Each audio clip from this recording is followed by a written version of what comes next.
গত 16 বছর দেখেছি, 16টা বছর ছাত্রলীগের পিছনে এসে দাঁড়িয়েছে। এই 16 বছরের দিকে তাকান, আমরা সম্মান জানাই। একই সাথে সাথে আপনাদেরকে মনে করিয়ে দিতে চাই, এই বাংলাদেশে আবার যায় তাদের পরিণতি ছাত্রলীগের বিরুদ্ধে অবস্থান নিয়েন না। গত 16 বছরের আপনাদের নির্যাতন নিপীড়নের কথা ভুলে যাবেন না।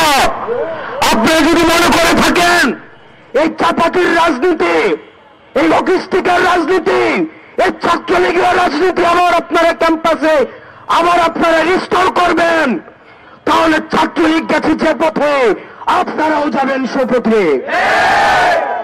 এই লড়াই আমাদের সমন্বিত লড়াই। এই লড়াই আমাদের যে শহীদ হয়েছে যারা, তাদের রক্তের দায় আমাদের উপরে রয়েছে, তাদের রক্তের দায়বদ্ধতা আমাদের উপরে রয়েছে। তাদের রক্তের উপরে দাঁড়িয়ে আমরা মাদার পার্টির এজেন্ডা বাস্তবায়নের রাজনীতি শিক্ষা প্রতিষ্ঠানগুলিতে রিস্টোর করতে পারি না। আপনার শিক্ষার্থীদের ভাষায় কথা বলুন। শিক্ষার্থীরা কি শুনতে চায়, তারা কি দেখতে চায়, শিক্ষা প্রতিষ্ঠানগুলোতে কেমন রাজনীতি করতে চায়, তারা কি চায়। আপনার শিক্ষার্থীদের জন্য যদি রাজনীতি করতে চান, তাহলে আপনাদের শিক্ষার্থীদের ভাষায় কথা বলতে হবে, তাদের মতের সাথে চলতে হবে, তাদের পথে চলতে হবে। কিন্তু আপনারা যদি চান হল দখল করতে চান, সিট বাণিজ্য আপনাদের পরিমাণে গত 16 বছরের আপনাদের নির্যাতন হয়েছে। এই ফ্যাসিলিটি আওয়ামী লীগ আপনাদেরকে যেভাবে নির্যাতন নিপীড়ন করেছে, আপনারা মজলুম ছিলেন, আপনারা মজলুম ছিলেন। মজলুম যখন জালিম হয়ে ওঠে, তখন পৃথিবী বসবাসের অযোগ্য হয়ে যায়। প্রিয় সহযোদ্ধা, আমরা আপনাদের কাছে আহ্বান জানাবো, শিক্ষার্থীদের প্রতি আমাদের কমিটমেন্ট রয়েছে, আমাদের সমন্বিত কমিটমেন্ট রয়েছে। আমরা শিক্ষার্থীদেরকে আমরা গত 16 বছর ধরে যেই ক্যাম্পাসের জন্য আমরা লড়াই করেছি, ছাত্রলীগের বিরুদ্ধে যেভাবে আমরা লড়াই করেছি, আমরা চাই না শিক্ষার্থীদের আবার বাক স্বাধীনতা হরণ করা হোক। ফেসবুকে তারা একটা কমেন্ট করলে আবার হেলমেট বাহিনী এসে ঝাঁপিয়ে পড়ুক। মতামত প্রকাশের স্বাধীনতা অব্যাহত থাকুক, ক্ষমতাকে প্রশ্ন করা অব্যাহত থাকুক।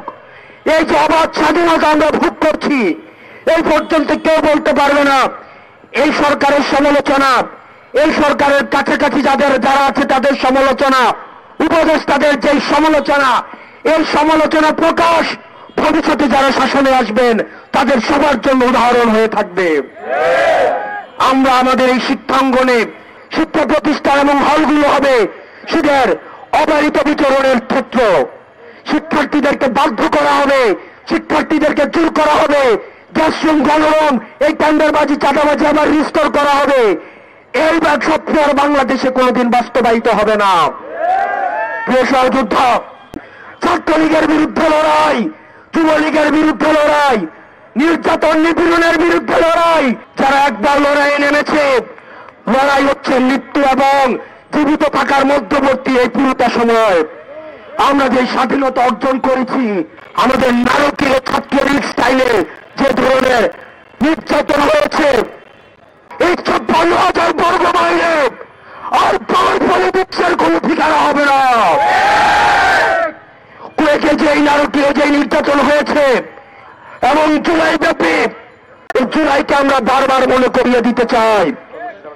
এবং আমাদের আগামীকালের কর্মসূচি সারা বাংলাদেশের প্রত্যেকটা শিক্ষা যে জুলাইয়ের নির্যাতন নিপীড়ন এবং গতকালের এবং আজকের কুয়েটে যে নির্যাতন নিপীড়ন আমরা হেলমেট বাহিনীর আগমন, চান্দা বাহিনীর আগমন, তাদেরকে আবার জাতির সামনে প্রকাশ করা হবে। আপনার অবস্থান অব্যাহত থাকুক।